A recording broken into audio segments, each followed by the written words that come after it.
Welcome to Tamil Cinewood friends. இன்றைக்கி நம்ம வீடியோக்குள்ளே இன்றைக்கி நிறைய தேட்டரில் ரிலீஸ் ஆகிருக்கு சிவகார்த்திகேயன் அவர்களுடைய அயலான் திரைப்படம் எப்படி இருக்குது, இந்த திரைப்படத்தை பார்க்கலாமா பார்க்க வேண்டாமா அப்படிங்கிற இந்த படத்துடைய டீட்டெயில் ரிவ்யூ தான் பார்க்க போகிறோம். அயலான் திரைப்படம் ரவிக்குமார் இயக்கத்தில் சிவகார்த்திகேயன், ராகுல் பிரித்திவ் சிங், யோகி பாபு, கருணாகரன் மற்றும் பலர் நடிப்பில் ஏஆர் ரகுமான் இசையமைப்பில் மிகப்பெரிய பொருட்செலவில் ஏலியன் திரைப்படமாக தேட்டரில் ரிலீஸ் ஆகிருக்கு. கடந்த 6 வருடமாக இந்த திரைப்படத்தை எடுத்து தற்போது நீண்ட போராட்டத்துக்கு பிறகு படக்குழு இந்த படத்தை ரிலீஸ் பண்ணியிருக்காங்க. படத்துடைய கதையை சிம்பிளாக சொல்லணும்னா, மக்களை திருத்துறதுக்காக ஏலியன்ஸ் வந்து இங்கே ஒரு சில விஷயங்கள் பண்ணி மக்கள் பண்ணுற இயற்கை தப்பை திருத்திட்டு போகிற மாதிரியான ஒரு ஸ்கிரிப்டாக சொல்லியிருக்காங்க. மற்றபடி கதையை டீட்டெயிலாக சொன்னால் படம் பார்க்குற சாரசம் குறைஞ்சிரும், அதனால் அப்படியே புரிஞ்சுக்கோங்க. ஸோ அடுத்ததாக படத்துடைய பாசிட்டிவ் நெகட்டிவ் பார்ப்போம். படத்துடைய பாசிட்டிவ் அப்படின்னு பார்த்தோன்னா, சிவகார்த்திகேயன் அவருடைய 200% உழைப்பை படத்துக்காக கொடுத்துருக்காங்க. ஒரு ஏலியன்ஸ் இல்லாத ஒரு விஷயத்தை அவர் வந்து ஏற்று நடிக்கணும், அந்த நடிப்பை சூப்பராக கொடுத்துருக்காங்க. அவருடைய டான்ஸருடைய ஆக்டிங் எல்லாமே வந்து ஒவ்வொரு படத்துக்குமே இம்ப்ரூவ் ஆகிட்டே இருக்குது. இந்த படத்தில் அவருடைய பெஸ்ட்டை கொடுத்துருக்கார்.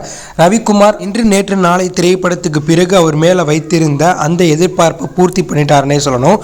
அந்தளவுக்கு படத்தை ஒரு ஹாலிவுட் ரேஞ்சுக்கு எடுத்து வச்சுருக்கார். படத்தில் வரக்கூடிய விஎஃப்எக்ஸ் விஷுவல் எல்லாமே இதற்கு முன்னாடி எந்த ஒரு தமிழ் படத்துலையும் பார்க்காத ஒரு விஷயமா இருக்குது. அந்தளவுக்கு வந்து பார்த்தோன்னா வேறு லெவலில் வந்து படத்தை வந்து கொடுத்துருக்கார். அடுத்த பாசிட்டிவ்னா, படத்துடைய பேக்ரவுண்ட் ஸ்கோர் ஏஆர் ரகுமான் ஒரு வேர்ல்டு கிளாஸ் படத்துக்கு இசையமைக்கிற அந்த ஒரு சம்பவத்தை இங்கே வந்து இறக்கியிருக்கார். பாடல்கள் எல்லாமே சூப்பராக இருக்குது. பேக்ரவுண்ட் ஸ்கோர், பிஜிஎம் எல்லாமே வேறு லெவலில் இருக்குது. அடுத்த பாசிட்டிவ்னா, படத்துடைய ஃபஸ்ட்டாக பார்த்தீங்கன்னா முதல் ஒரு 30 செகண்ட் வந்து ஸ்லோவாக போனாலும் அதுக்கப்புறம் ரொம்ப விறுவிறுப்பாக போய் ஒரு ஃபன்னான ஃபஸ்ட் ஹாஃபாக முடிஞ்சிச்சு. அதே போல் இன்டர்வல் பிளாக்கும் வேறு லெவலில் முடிச்சிருந்தாங்க. செகண்ட் ஹாஃப் ஃபுல்லாகவே வந்து பார்த்தீங்கன்னா எமோஷனல் நிறைந்த ஒரு செகண்ட் ஹாஃபாக இருந்து கிளைமேக்ஸை வேறு லெவலில் முடிச்சிருக்காங்க. படத்துடைய இன்டர்வல் பிளாக், கிளைமேக்ஸ் ரெண்டுமே வந்து வேறு லெவலில் இருந்துச்சு.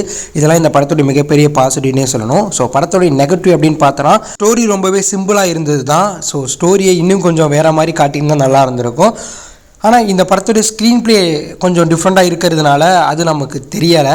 அது மட்டும் இல்லாமல் படம் வந்து பார்த்திங்கன்னா ஃபுல்லாகவே ஒரு ஃபேமிலி ஆடியன்ஸ் கவர்ற மாதிரியான விஷயங்கள் தான் இருக்குது. ஒரு ஆக்ஷன் படம் பார்க்குறவங்க இந்த படத்தை போய் பார்க்கும்போது நல்லா இல்லை அப்படிங்கிறது தான் சொல்லுவாங்க. அதே போல் படத்துடைய வில்லனை வந்து கொஞ்சம் டம்மியாக காட்டியிருக்காங்க. இன்னும் நல்ல ஒரு ஸ்ட்ராங்கான வில்லனாக வேறு யாராச்சும் கூட போட்டு அவங்களுக்கு இன்னும் கொஞ்சம் ஸ்கோப் கொடுத்துருக்கலாம். இருந்தாலும் படக்குழு ஃபேமிலி ஆடியன்ஸை கவர்ற வகையில் படத்தை எடுத்ததுனால அது பெருசாக தெரியலை.